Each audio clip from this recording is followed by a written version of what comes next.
हर महादेव। श्री शिवाय नमस्तुभ्यम। आज इस वीडियो में हम लोग गुरुवार प्रदोष व्रत कथा का श्रवण करेंगे।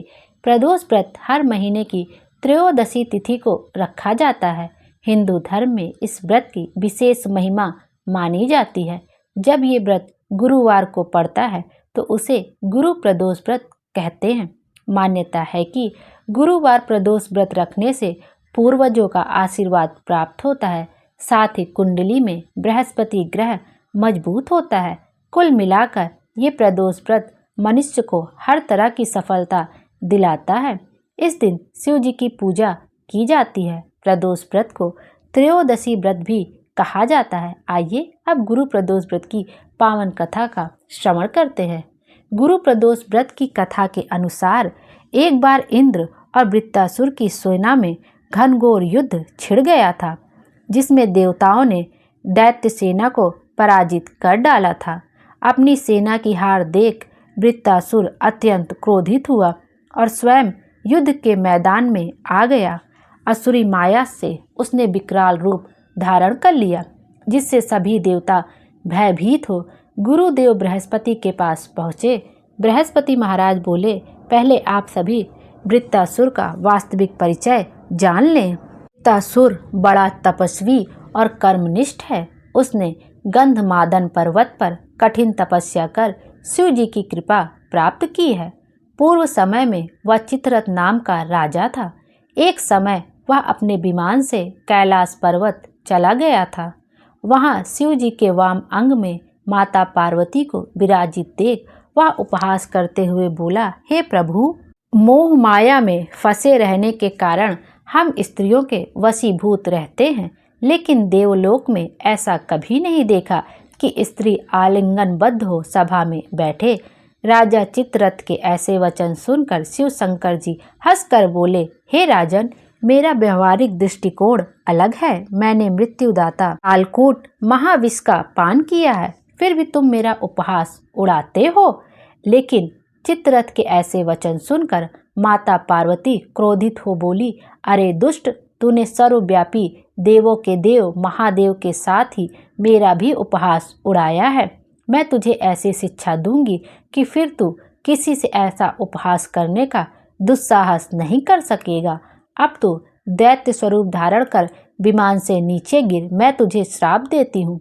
माता पार्वती के श्राप से चित्ररथ राक्षस योनि को प्राप्त हुआ और त्वष्टा नामक ऋषि से उत्पन्न हो वृत्तासुर बना। गुरुदेव बृहस्पति बोले, वृत्तासुर बचपन से ही शिव भक्त रहा है, अतः हे इंद्र, तुम गुरु प्रदोष व्रत कर भगवान शंकर को प्रसन्न करो। तुम्हें तुम्हारी परेशानी से मुक्ति अवश्य मिल जाएगी। देवराज ने गुरुदेव की आज्ञा का पालन करते हुए सच्चे मन से बृहस्पति प्रदोष व्रत किया। गुरु प्रदोष व्रत के प्रताप से ही इंद्र ने वृत्तासुर पर विजय प्राप्त कर ली और देवलोक में फिर से शांति छा गई। बोलो उमापति शंकर भगवान की जय। आइए अब प्रदोष व्रत की दूसरी कथा की श्रवण कर लेते हैं। पौराणिक कथा के अनुसार एक नगर में एक ब्राह्मणी रहती थी।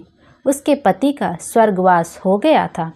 उसका अब कोई सहारा नहीं था, इसलिए वह सुबह होते ही अपने पुत्र के साथ भीख मांगने निकल पड़ती थी। वह खुद का और अपने पुत्र का पेट किसी तरह पालती थी। एक दिन ब्राह्मणी घर लौट रही थी तो उसे एक लड़का घायल अवस्था में कराहता हुआ मिला। ब्राह्मणी दयावश उसे अपने घर ले आई। वह लड़का विदर्भ का राजकुमार था। शत्रु सैनिकों ने उसके राज्य पर आक्रमण कर उसके पिता को बंदी बना लिया था और राज्य पर नियंत्रण कर लिया था, इसलिए वह मारा मारा फिर रहा था। राजकुमार ब्राह्मण पुत्र के साथ ब्राह्मणी के घर रहने लगा।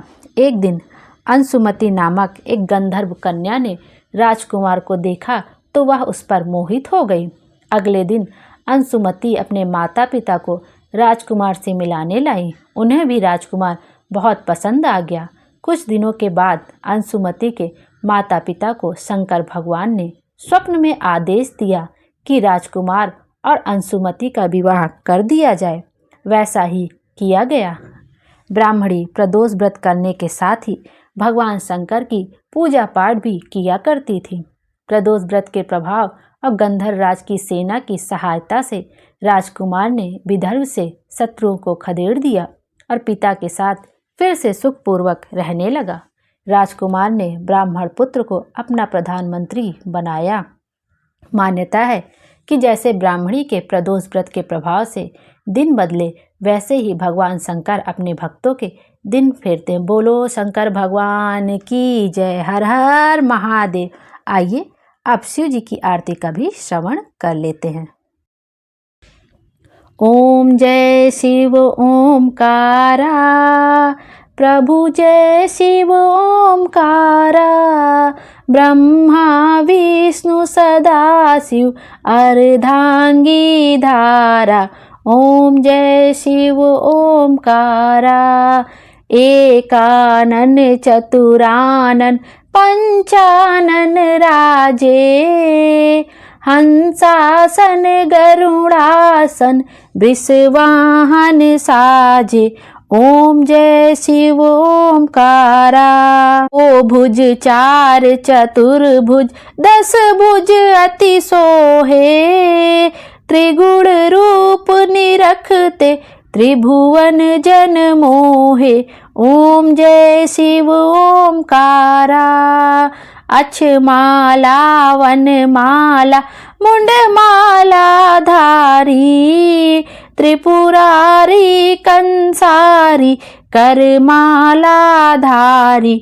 ओम जय शिव ओमकारा, श्वेतांबर पीतांबर बाघांबर अंगे, सनकादिक गरुड़ादिक भूतादिक संगे। ओम जय शिव ओमकारा, के मध्य कमंडलु चक त्रिशूलधारी, सुखकारी दुखहारी जग पालनकारी। ओम जय शिव ओमकारा, ब्रह्मा विष्णु सदा शिव जानत अभिवेका, मधु कैटभ दो मारे सुर भयहीन करे। ओम जय शिव ओमकारा, लक्ष्मी सावित्री पार्वती संगा, पार्वती अर्धांगी शिव लहरी गंगा। ओम जय शिव ओमकारा, पर्वत सोहे पार्वती शंकर कैलासा, भांग धतूर का भोजन भस्मी में वासा। ओम जय शिव ओमकारा, जटा में गंग बहत है गल मुंडन माला, शेष नाग लिपटावत ओढ़त मृग छाला।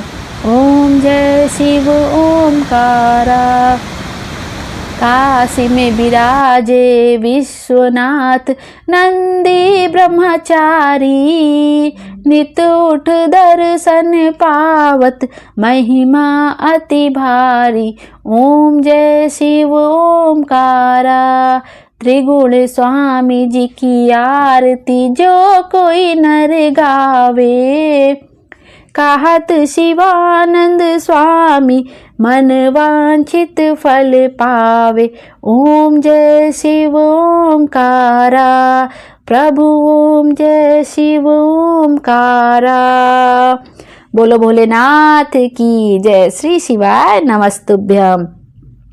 शिव जी की आरती करने से हमारी धन की प्राप्ति, हमें धन की प्राप्ति होती है, धन से जुड़ी सारी समस्याएं दूर होती हैं, कर्ज आदि की जो भी थोड़ी बहुत परेशानी यदि जीवन में चल रही होती तो वो भी दूर होती है। शिव जी की आरती करने से हमें रोग से मुक्ति मिलती है। भोले बाबा की व्रत कथा जो पढ़े, उनकी आरती जो श्रवण करे, उसकी सभी मनोकामना पूरी हो और उसके जीवन में खुशियां ही खुशियां रहे। इस तरह से व्रत कथा और आरती यहीं पर समाप्त होती है। श्री शिवाय नमस्तुभ्यम।